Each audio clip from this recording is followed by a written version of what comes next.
सबसे बड़ी विपक्षी पार्टी का सबसे बड़ा नेता ये कह रहा है कि चीन घुस आया है। संदेश क्या दे रहे हैं हम? जो लोग बातचीत कर रहे हैं उनको क्या संदेश दे रहे हैं?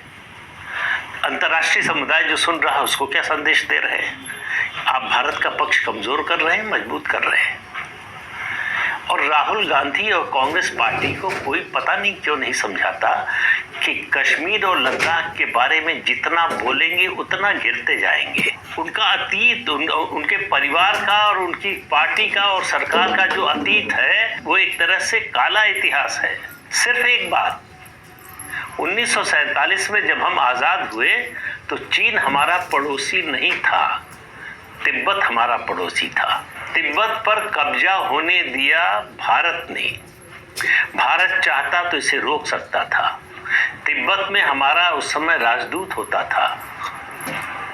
तिब्बत की पोस्टल सर्विस से लेकर तमाम सर्विसेज हम चलाते थे।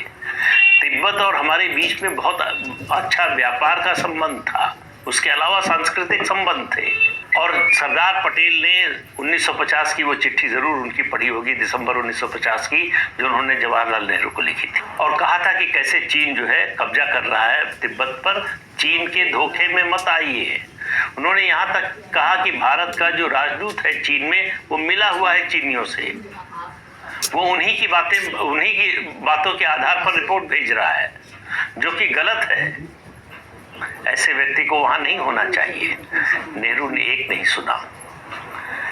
ये दुर्भाग्य की बात है कि इस पत्र के कुछ दिन बाद ही सरदार पटेल का निधन हो गया। नहीं तो मुझे नहीं लगता कि तिब्बत पर इतनी आसानी से जो है भारत अपना स्टैंड बदल लेता। जब चीन तिब्बत पर कब्जा कर रहा था तब जवाहरलाल नेहरू और उनकी सरकार चीनी फौजियों के लिए चावल भेज रहे थे। और ये नेहरू का बयान है कि हमको उनकी जान बचानी थी। लेकिन हम चाहते हैं कि चीन जो है तिब्बत में भी न रहे। अब आप इससे अंदाजा लगाइए कि भारत की विदेश नीति जवाहरलाल नेहरू के समय में क्या थी। कैसे हमने सारे अपने जो स्ट्रेटेजिक एडवांटेजेस थी उनको खो दिया।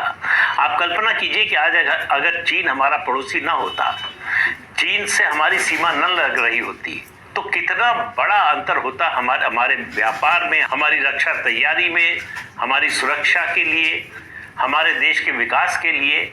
वो सब मौका गंवा दिया जवाहरलाल नेहरू ने।